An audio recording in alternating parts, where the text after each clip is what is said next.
amigos, que a paz de Jesus te alcance. Eu sou o Jonathan Ferreira, eu sou o Carlos Felipe. Nós estamos iniciando mais um vídeo.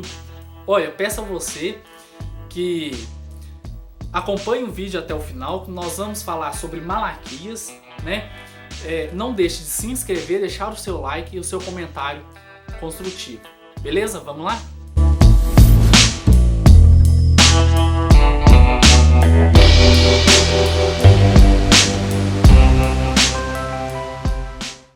Quem foi Malaquias? Malaquias era um dos profetas menores. Ele era judeu, fortes convicções, ele era devoto. Malaquias, se nós formos olharmos, é como se fosse um João Batista, né? Um membro da Deus Amor atualmente, né? Por aí, né? Aqueles caras rígidos mesmo. E o significado tem tudo a ver com o livro. Meu Mensageiro. E um fato interessante é que Malaquias provavelmente era contemporâneo de Neemias ali, entre 458 ou 433 a.C. Então, e quando nós vai meditar a palavra, né? E nós buscamos, você vai encontrar nitidamente Malaquias capítulo 1, verso 1, a carta sendo direcionada ao povo de Israel. Que povo era esse? Judeu quanto sacerdote. É importante você fazer essa ênfase para que a gente possa entender a distinção da Bíblia, né? A gente poder saber interpretar. A Bíblia ela tem vários tipos de interpretações, histórico, literal, teológico. E o mais interessante é que a gente tem que olhar o contexto desse livro de Malaquias. Porque a partir do capítulo 2, o Malaquias começa a traçar um teor um pouco mais severo, né? Ele começa a ser uma advertência um pouco mais rígida para os sacerdotes que tomam outro rumo. E o capítulo 2, como você mencionou, bem colocado, que ele toma um rumo para os sacerdotes. E quando nós olhamos o capítulo 2 mesmo, verso 8, está tendo duras advertências contra o sacerdote. E é importante você enfatizar isso, porque o sacerdote ele começa a ser advertido. Só que entra o cerne da polêmica, né, que é Malaquias 3. A polêmica, né, que nós podemos dizer. É o grande questão aqui. Eu te garanto que foi o motivo de você ter vindo ver esse vídeo, né? Porque se fosse um vídeo sobre Sofonias, Abacuque... Poderia não estar nem vendo. Mas o que é isso? Esses caras, 2 minutos de vídeo. Não tô nem aí pra ver isso não. Mas, voltando ao assunto aqui, né? Malaquias 3... continua sendo, a partir do verso 1, continua sendo um direcionamento ali para o sacerdote. E nós temos que olhar que o capítulo 3, às vezes quando vai tomar duras convicções, várias, tipo assim, duas convicções de certeza, eu tenho certeza do que eu estou falando, nós vamos ver os neopentecostais pegando Malaquias capítulo 3 e ainda mais o verso 10 isolado, ou isola o 8, o 9 e o 10, dizendo que aquilo ali é uma verdade absoluta. Felipe, nós temos que trazer no vídeo um quebra-cabeça. Que quebra-cabeça é esse? Nós temos que entender como a Bíblia foi redigida.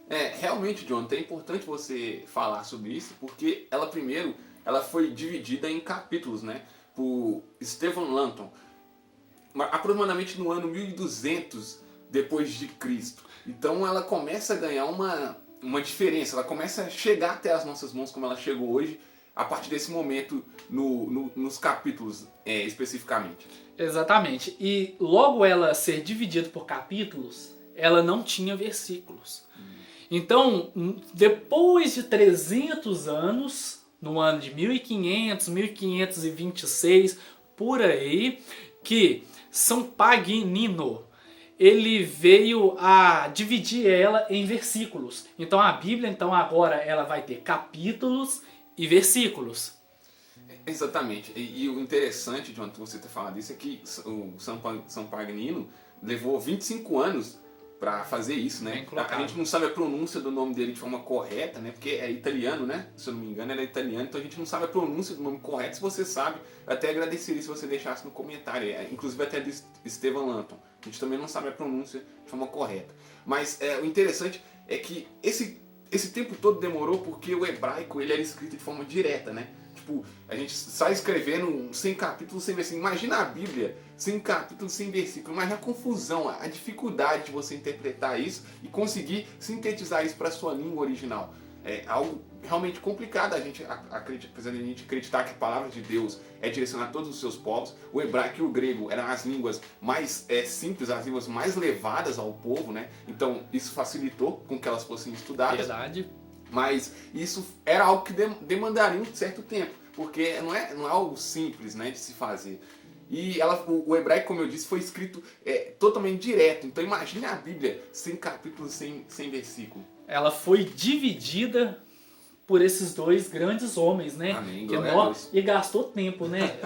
Os caras são fascinantes. Então, nós temos que entender aqui no nosso quebra-cabeça que a Bíblia, ela foi dividida anos depois. Então, Malaquias não escrevia, eu estou aqui escrevendo o capítulo 2, eu estou aqui colocando capítulo 3, verso 4, estou colocando capítulo... Não, Malaquias não tinha isso. Ele foi só escrevendo, por isso que quando você olha o capítulo 1, o capítulo 2 e você olha o capítulo 3, são uma interligação entre os três. E voltando agora ao assunto, então se formos vermos, Malaquias ele estava revoltado com a situação espiritual de Israel.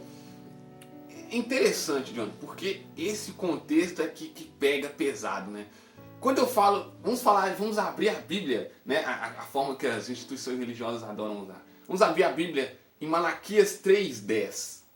E aí, John? É complicado, porque a gente esquece os outros capítulos, a gente esquece todo o contexto que está sendo exaurido ali, a gente esquece tudo isso, Malaquias 3:10 ou Malaquias 3:8, como é que funciona?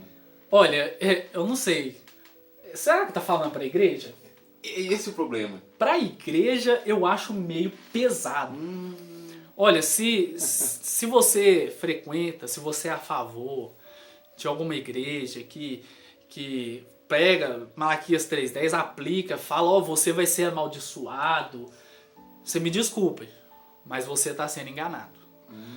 E quando nós olhamos Malaquias claramente, versículo 1, capítulo 1, fala para o povo de Israel. Confere na sua Bíblia também, Malaquias capítulo 4, verso 4. Você vai encontrar que é direcionado para o povo de Israel. E olha, o sacerdote também estava roubando. Porque fala assim, porque quando fala assim, porque a vós me roubai e toda a nação. Então parece que tem dois quadros de pessoas envolvidas. É interessante você ter focado nessa questão da instituição religiosa, porque é preciso que a gente faça uma reflexão aqui. Nós não estamos falando em nome de nenhuma igreja. Perfeitamente. Nós somos cristãos, acreditamos em Cristo, na palavra de Deus, e nós estamos aqui apenas ponderando. Então, se o Jonathan e eu dizemos que um carro tem motor, seria mentira só porque a gente não é formado tem alguma formação em oficina, ou porque a gente não trabalha em uma oficina? É universalmente aceito que carro tem motor. Então, se a gente faz uma análise da palavra de Deus, que chega até nós, que é a mesma Bíblia que está na sua casa, de que Malaquias 3:10 Malaquias 3:8 ao 10 não fala sobre dízimo para a igreja, então você concorda comigo que a gente precisa entender isso, você precisa respeitar esse nosso ponto de vista, e se a gente não consegue encontrar uma obrigatoriedade nisso, já é uma questão mais pessoal, apesar de nós estarmos fazendo aqui uma análise e dizendo para você ler esses versículos. É importante você também refletir e analisar Malaquias 3:12, capítulo de Malaquias 3 e verso 12. Porque vai falar assim, né? Da bênção espiritual que Israel vai receber. Nós temos que também, já que começou a falar, nós temos que trazer. Às vezes a pessoa tá lá assim, nossa, mas e Jesus Cristo? Como é que foi? Ele obrigou o dízimo? Ele falou ali, ele falou que os fariseus eles tinham que dar o dízimo. Será que Jesus falou isso mesmo? Acredito que não. Porque o que acontece? Mateus 23:23. Jesus chega até os fariseus e dizem, vós dai o dízimo da hortelã, né? Outra coisa, parece que era alimento, não era denário não, porque na época era denário. Na época de Jesus chamava-se denário. E ele fala dízimo da hortelã e fala mais 2 itens. E ele fala assim, vós dai. Mas não está falando assim, você tem que dar. Olha o português. Nós devemos ter um cuidado com as escrituras sagradas. É importante você ter falado sobre isso, Jonathan, porque essa é uma outra questão bastante interessante. O dízimo, ele tem ali o seu surgimento no Antigo Testamento. E a gente precisa observar que o Antigo Testamento é para o povo, não especificamente para o povo de Israel, mas a gente tem que ver que muitas advertências ali é para o povo de Israel, que era um povo separado das demais nações pela fé em Deus, que inclusive era até zombado, porque o Deus deles não era nenhum Deus de escultura, era um Deus totalmente diferenciado, era um Deus que se sentia, era um Deus que se cria, era um Deus que se tinha certeza dele, por isso não precisava tocar nele. É interessante porque o dízimo não era para o gentio. O dízimo, se uma pessoa fosse de outra nação, ela não era obrigada a dar o dízimo, porque o dízimo era do povo de Israel, era uma coisa das ordens de Israel. Inclusive deixa bem claro em Deuteronômio 14, que é uma grande questão que fala do dízimo como um alimento, como uma colheita do povo de Israel, como os animais do povo de Israel. Tem também, Felipe, um texto, né, que eles usam muito, com maldição sois amaldiçoado, que é amaldiçoar um gentio. Pera aí, isso aí nós queremos deixar bem claro que foi implicado a nação de Israel e ao sacerdote. Quem estava roubando era a nação de Israel e os sacerdotes. Os sacerdotes também estavam roubando. Aí aparece um monte aí, né, de pastores que não falam assim, não, isso aí é só o povo. Nunca fala para eles, né, não. Realmente tem uns que falam, não, isso aí não existe. Existe só o povo roubando, e ainda mais o povo gentil. Mal colocado demais, demais mesmo. É interessante você pontuar isso, Jonathan, porque entra aquela questão das leis judaicas, né? A Bíblia deixa bem claro em Atos capítulo 13, verso 39, você pode conferir na sua casa, a distinção entre Cristo e as leis mosaicas. E vai deixando algo mais claro ainda, quando o próprio Cristo, que é aquele que fundamenta a nossa fé, em Mateus capítulo 5, ali ele põe a distinção entre ele e Moisés, a validez de Moisés e a soberania de Jesus Cristo. É importante que a gente não quer afrontar o judaísmo. Se você é judeu, se você pratica o judaísmo, se você é ortodoxo, a gente não quer afrontar o judaísmo. A gente quer apenas fazer uma análise de uma coisa que é frequente em umas igrejas, que talvez seja uma prática errônea, que é a questão de trazer coisas que são do judaísmo e confundir com coisas que são do cristianismo. O próprio Paulo vai dizer, se eu não me engano, em Tessalônicas, me foge aqui o livro especificamente, que aquele que tiver que contribuir, contribua com amor, com o que pode. E é importante percebermos isso. Até em Hebreus, capítulo 7, verso 12, também vai dizer algo muito importante acerca da mudança do sacerdócio. Então é importante que você saiba analisar isso. Judaísmo e cristianismo. Outra coisa que é frequente é que as pessoas têm que entender que quando você aplica as leis de Moisés ou as leis do judaísmo, você também precisa aplicar outras coisas. Por exemplo, a guarda do sábado, olho por olho, dente por dente. Então, se você quer só aquelas partes que te convém ou convém à instituição religiosa, Até lucros, né? Até lucros, infelizmente. E quer usar também. Ah, aqui tem que pagar água, aqui tem que pagar a luz. Ah, a luz vem cara, não sei o que tem. Aí, por exemplo, a igreja tem, por exemplo, uns 3 mil membros. Imagina o quanto de dízimo é arrecadado por aquela instituição religiosa. Nada contra, nós queremos deixar bem. Se você dá o seu dízimo, não, por favor, medite na palavra. Eu peço você, medite na palavra. Medite não só no Antigo Testamento, porque o Antigo Testamento, como o Carlos falou, muda o sacerdócio, muda a lei. Então, Cristo, ele cumpre a lei. Mas não nesse sentido literário, que você tem que dar, ainda mais que pega para a igreja. Não era dessa forma. É interessante você ter falado isso, porque Jesus Cristo ele vem trazer um panorama diferente. É algo muito lindo, até o Ravi Zacarias, que é um grande apologista, vai dizer, né? Cristo não foi morto porque ele era trazia muitas pessoas seguirem ele, porque ele era bonitinho demais, porque ele tinha muitos seguidores. O que matou Jesus Cristo foi justamente as suas reivindicações, que é quando ele diz para os judeus, quando ele afronta os fariseus, dizendo que eles estão errados. Tem aquela questão, né, que eles chegam para Jesus e dizem, é ilícito pagar imposto a César. E Cristo, de forma magistral, pega a esfinge do dinheiro, que é exatamente o que a gente está falando aqui. Ele pega o dinheiro e diz, de quem que é o dinheiro? Eles dizem, é de César. Então ele dá a César o que é de César. A Deus, você dá o que é dele. Deus não quer seu dinheiro. Deus não quer 10% da sua renda. Ele quer mais que isso. Ele quer algo muito maior, cara. É um sacrifício pior. Quem dera se fosse só 10%. Seria ótimo. Se formos olhar, então, nós deveríamos dar era tudo, né? Porque Jesus morreu por mim, vai me dar salvação, eu tenho que dar tudo. Misericórdia. Agora, vamos só concluir aqui o nosso texto.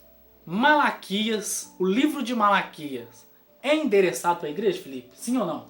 Eu não consigo ver isso, João. Você consegue ver isso? Não consigo. Para a igreja, não. Para o povo judeu, sim. Vamos apertar o cerco. Malaquias capítulo 3, verso 10, verso 9, verso 8. É destinado à igreja? Eu não consigo ver isso, João. Você consegue ver isso? Também não consigo enxergar. E eu seria muito hipócrita aqui de virar e falar assim, Malaquias capítulo 3, verso 10, infelizmente eu já defendi essa bandeira, eu falo com convicção, eu defendi essa bandeira, mas graças a Deus eu comecei a estudar, busque você também que me assiste, busque todos os versículos que nós mencionamos aqui, medite na palavra, beleza? E não deixe de se inscrever no canal. Olha, nós queremos indicar um livro também para você. Esse livro aqui é realmente fantástico. É um livro que vai fazer uma análise muito boa dos textos bíblicos, da história da Bíblia. Origem, confiabilidade e significado da Bíblia. Conta com diversos teólogos muito proeminentes. Tem o Wayne Grudem, tem o Daniel Wallace, que falam do canon do Antigo Testamento, do canon do Novo Testamento, da confiabilidade da Sagrada Escritura. Como foi escrito, né? Como que surgiu. Você tem noção como surgiu o Novo Testamento? O debate, até mesmo sobre manter o Antigo Testamento para a igreja. Porque existia um debate muito grande sobre isso. E apesar de ser um livro bem curto, é um resumo muito, muito pequeno. Muito bom, eu indico também. De diversos assuntos relacionados ao cristianismo. Eu acho que é um livro muito importante, você consegue encontrar ele na Saraiva, se eu não me engano, que eu comprei. E vale muito a pena você investir seu tempo para ler esse livro fantástico. Origem, confiabilidade e significado da Bíblia. Beleza. Então está aí mais um vídeo.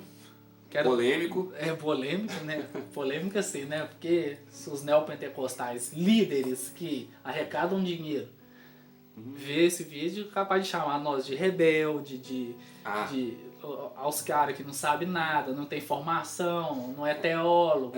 Vai sair isso aí. Mas, olha, infelizmente, a Bíblia é muito simples para quem quer estudar. Beleza? Olha, nós também queremos deixar bem claro que não somos contra você que dá o dízimo na sua igreja. Só gostaria que você revesse o conceito, se é verídico ou não. E algo importante também, por que você dá? Porque aí você começa a olhar a outra forma, né? A questão de trazer riquezas para si mesmo, de alimentar seu ego. Beleza, um forte abraço, não deixe de se inscrever, deixar o seu like e olha, vou trazer o Felipe aqui de novo. Amém.